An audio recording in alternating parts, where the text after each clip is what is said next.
Let's begin quickly. Our next speaker is Dr. Pratibha Bagwe, PhD in Naturopathy Yoga. Now, without wasting any further time, let's just begin, please. गुरु शिष्य परंपरा के तहत सबसे पहले lecture दिया Lohia sir जी ने। वो हमारे गुरु है और मैं उनकी शिष्या हूँ। लास्ट में मैं लेक्चर दे रही हूँ। Today I am going to present non invasive healing Asian science MPC techniques. Let's start today's topics. Non invasive healing क्या है? एक्चुअली ये अल्टरनेटिव मेडिसिन में जितने 100 थेरेपीज़ है वो सभी नॉन इन्वेसिव हीलिंग सिस्टम्स हैं। इन्वेसिव वर्सेस नॉन इन्वेसिव, ये जो टर्म्स हैं ये एलोपैथी मॉडर्न साइंस की टर्मिनोलॉजी है। जैसे कि हम एग्जांपल कि वेंटिलेटर पे अगर होते हैं, मास्क लगाते हैं तो ये नॉन इन्वेसिव है, और मशीन में जब भी मशीन में वेंटिलेटर पे होते हैं तो तभी ये होता है तो वो इन्वेसिव होता है। जैसे कि डायग्नोसिस में अगर देखा जाए तो सोनोग्राफी है तो नॉन इन्वेसिव है, और एंजियोग्राफी है वो इन्वेसिव है। ऐसा क्यों है? क्योंकि जब भी हम बॉडी के अंदर कुछ प्रिकिंग करने के बाद में इंसर्ट करते हैं या वहाँ से कुछ निकालते हैं, जैसे कि सर्जिकल कंडीशन, तो सर्जिकल कंडीशन है तो ये इन्वेसिव हो जाता है। जैसे कि अभी हम हॉस्पिटल में जाते हैं तो आपके रिपोर्ट कार्ड में होता है non invasive patient, invasive patient, तो पता चलता है कि इन्हें कौन सी ट्रीटमेंट दी जाने वाली है, कौन सी नहीं। तो ये मॉडर्न थेरेपी की जब भी टेक्नोलॉजी हो, लेकिन फिर भी ये हमारे एशियन जो टेक्निक्स थी तो उसके साथ साथ जुड़ी हुई है। कैसे? मॉडर्न साइंस में MS टेक्निक है और एशियन साइंस में MPC टेक्निक है। हाँ, तो अभी MPC टेक्निक के बारे में जानते हैं। ये MPC टेक्निक है, ये आयुर्वेदिक इंडियन मर्मा वेदन चिकित्सा है, और ये बहुत पुरातन चिकित्सा है। और इसका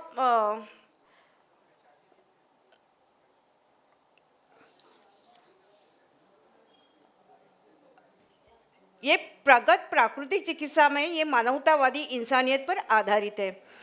आयुर्वेद के भारतीय वैकल्पिक चिकित्सा यानी अल्टरनेटिव मेडिसिन है, जो हमारी स्वर्णिम विरासत है, जो हमारे संस्कारों में भी झलकती है।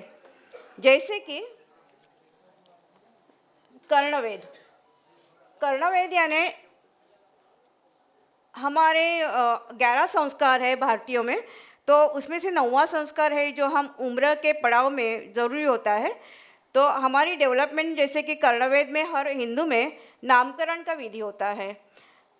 तो इसमें अगर लड़का है तो उसे राइट साइड में कर्णवेद किया जाता है पहले, उसके बाद में लेफ्ट में किया जाता है, और लड़की है तो उसे लेफ्ट साइड में पहले किया जाता है, राइट साइड में दूसरा। क्यों है? तो अपनी जो एनर्जी है, मेल एनर्जी है वो पॉजिटिव एनर्जी है और फीमेल एनर्जी है वो निगेटिव एनर्जी है, तो बैलेंस करने के लिए इस तरह से किया जाता है। तो ये कितना साइंस डेवलप था तभी। तो ऊर्जा शक्ति यानी निगेटिव शक्ति यानी ऋण शक्ति, और पॉजिटिव शक्ति यानी घन शक्ति। तो ये दोनों शक्ति हमारे शरीर में हमेशा रहती है। जब भी कर्णवेद किया जाता है तभी गोल्ड, सिल्वर एंड कॉपर का एयरिंग्स पहना जाता है। तो वो किस लिए? ऑर्गेनिक कंपाउंड उसका क्या है? तो यहाँ पे दिखाया गया है कि हाइड्रोक्साइड और हाइड्रोक्साइड, क्लोराइड, सल्फाइड, ये जो आपने कभी मेडिसिन लिया होगा एलोपैथी का, तो उसमें तो ये सब मिनरल्स देखे होंगे, ये जो सॉल्ट्स देखे होंगे, तो ये सब ट्रीटमेंट हमें गोल्ड से मिलती है। इसका फॉर्मूला है AuOX30। सिल्वर फॉर्मूला है AgNO नाइट्रेट, उसमें नाइट्रेट होता है, तो ये पित्त के लिए बहुत अच्छा होता है। तो इसलिए पित्त के प्रकृति वालों ने सिल्वर ये ऑर्नामेंट्स यूज़ करने चाहिए। जैसे कि कॉपर है वात के लिए है, और उसका ये है CuCl2 2H2O, तो ये क्लोराइड हाइड्रेटेड है, तो ये हमें शरीर में वात प्रकृति को बैलेंस करता है। तो इसीलिए ये हम ऑर्नामेंट भी पहनने हैं तो कौन से पहनने हैं, कौन से कफ के लिए, वात के लिए, पित्त के लिए कौन से पहनने चाहिए, ये बहुत ही बारीकी से बताया गया है। वैसे हमारी परंपरा है आयुर्वेद की, मर्मभेदन चिकित्सा, इसकी भी बहुत परंपरा है। आयुर्वेद की परंपरा कैसे हुई? ब्रह्मा से हुई, उसके बाद में धन्वंतरी जी, और उसके बाद में अश्विनी कुमार। ये अश्विनी कुमार हैं, वो विश्वकर्मा के पुत्री के लड़के हैं और सूर्यपुत्र है। इन्होंने भी आयुर्वेद के बारे में बहुत कुछ लिखा है, लेकिन हमारी जो स्क्रिप्टिंग शुरू हुई, संहिता शुरू हुई, वो ऋषियों से शुरू हुई। तो चरक ऋषि जी ने पहला सूची विद्या, यानी ये जो एक्यूपंक्चर करते थे वो सूची से करते थे, तो इसे सूची चिकित्सा कहा जाता है, जैसे कि हमारे लोया सर ने बताया था।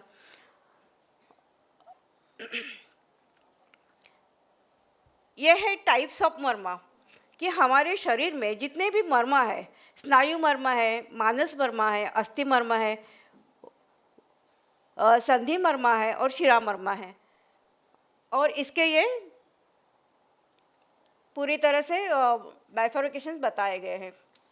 एक मिनट, हाँ, तो जल्दी मैं भगा रही हूँ, थोड़ा सा एक्सप्रेशन ज़्यादा नहीं करूँगी। भेदन चिकित्सा में फेस के जो मर्म है उसे मर्माणी कहा जाता है। पूरे जितने शरीर में मर्म है उसे मर्माणी कहा जाता है, और मर्म में ऊर्जा शक्ति बहुत भरी हुई होती है।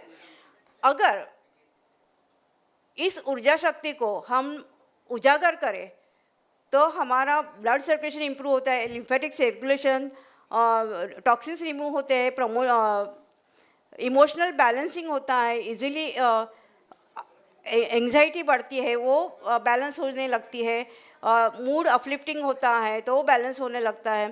तो ये मर्मा पॉइंट्स है, ये जो टेक्निक्स है, तो इस टेक्निक से अगर हम करना शुरू करें तो हम अपने आप को करें ठीक कर सकते हैं, सभी को ठीक कर सकते हैं, लेकिन उसका टेम्पररी साइड इफ़ेक्ट भी होता है अगर जाने बिना। ये साइंस है, अगर साइंस जाने बिना अगर किसी ने ये थोड़ी सी छेड़छाड़ी की या ठीक तरह से नहीं किया तो सूजन हो सकती है, पूरी स्किन काली नीली पड़ सकती है, ब्लीडिंग हो सकते हैं, उसके ये साइड इफ़ेक्ट भी हो सकते हैं। और सबसे बारी ये है कि अगर गलती से गलत तरीके से इसको अगर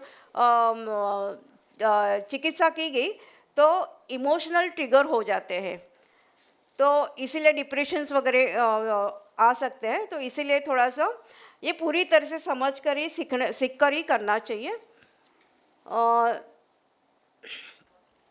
स्कंद मर्मा है, स्कंद मर्मा के पॉइंट्स जो हैं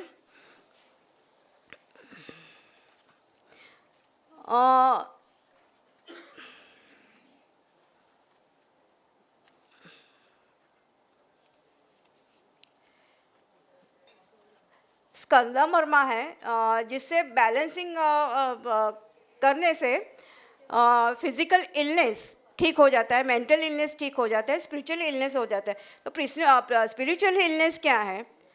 तो जब भी हम कभी अपने स्पिरिट से डिस्कनेक्ट हो जाते हैं तो आइसोलेटेड होना शुरू हो जाते हैं, डिसहार्मोनी होना शुरू हो जाता है शरीर में, और हम सभी से कटे कटे से रहने लगते हैं, यूनिवर्स से भी कट जाते हैं। तो ये डिस्कनेक्ट होना यानी बहुत सारी इलनेस शरीर में लाना, मन में लाना और फिजिकल में लाना, तो इसीलिए इसे कनेक्ट होना बहुत ज़रूरी है। तो इस स्कंद मर्म जो पॉइंट है तो उसे हम इसे कनेक्ट कर सकते हैं। दूसरा है नाभि चक्र और मर्म, जैसे सर ने अभी पहले बताया था चक्र के बारे में, तो ये रूट ऑफ 72,000 नाड़ी है, तो उनका ये रूट है। जैसे कि बच्चा जन्म लेता है तो उसके बाद में ये जो कॉर्ड होती है कट किया जाता है, तो यही रूट है, क्योंकि ये रूट से ही बच्चा जन्म लेता है। तो अगर इस रूट पर अगर हम मर्म चिकित्सा करते हैं तो इसे डाइजेस्टिव सिस्टम ठीक हो जाती है, कॉन्स्टिपेशन एलिवेट हो जाता है, increasing circulation to abdomen region, strengthen the spine and improve the postures, self confidence बहुत अच्छी तरह से बढ़ जाता है और इमोशनल वेलबींग प्रमोट हो जाता है बहुत अच्छी तरह से। इसके बाद में है कर्ण मर्म बिंदु अकॉर्डिंग टू वात पित्त कफ। हमारे बॉडी में जो जितने भी तीव्रोष है वो पंच महाभूत है, उनसे मिलकर होते हैं। जैसे कि कफ होता है वो अर्थ और वाटर से होता है, पित्त है जो अग्नि और वाटर से होता है, और वात है जो आकाश और वायु से होता है। तो ये पंच तत्व अगर बैलेंस करते हैं तो ये तीन दोष बैलेंस हो जाते हैं। अगर त्रिगुण दोष शुरू हो जाता है तो उसको भी बैलेंस करने के लिए मर्म पॉइंट से हम लोग चिकित्सा कर सकते हैं।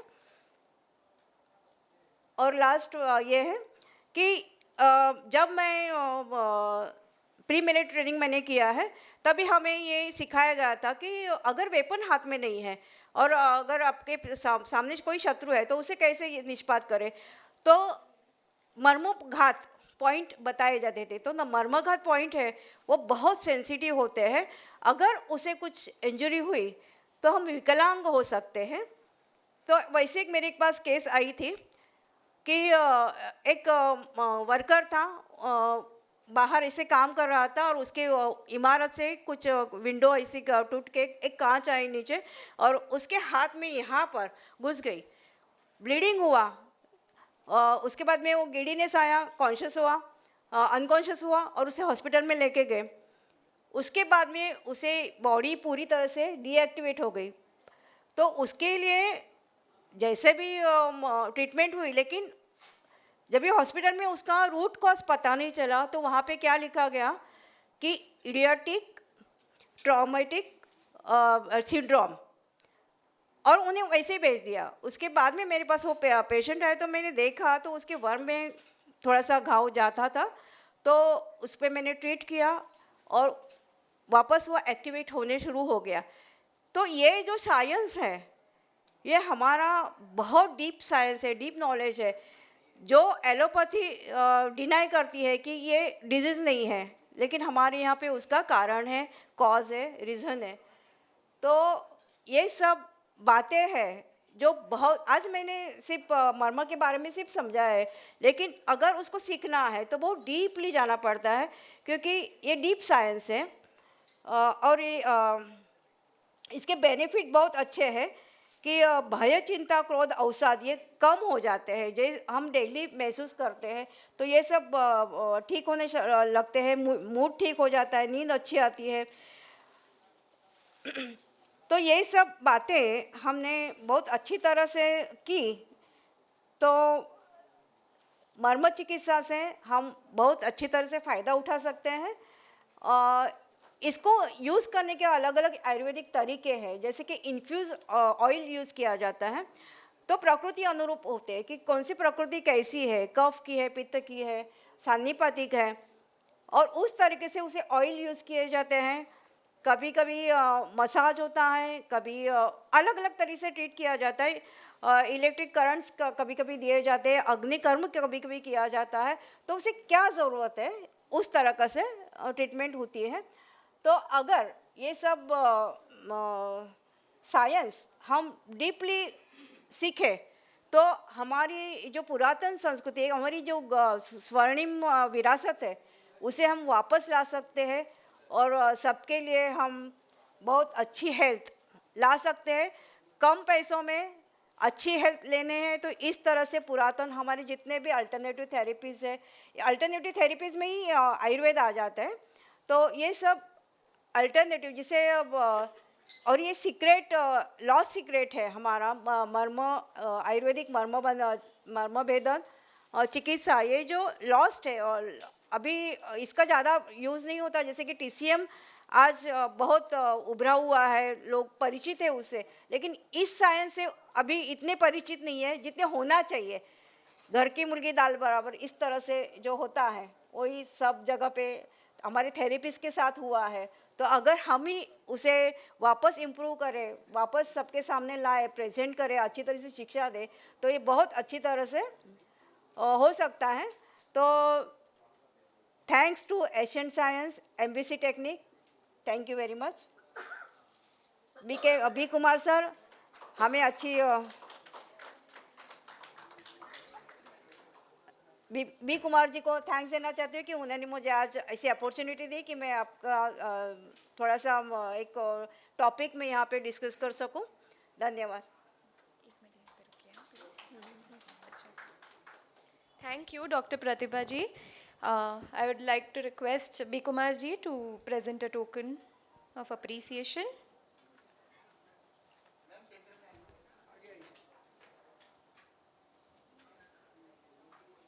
प्रतिभा जी 6th सेंस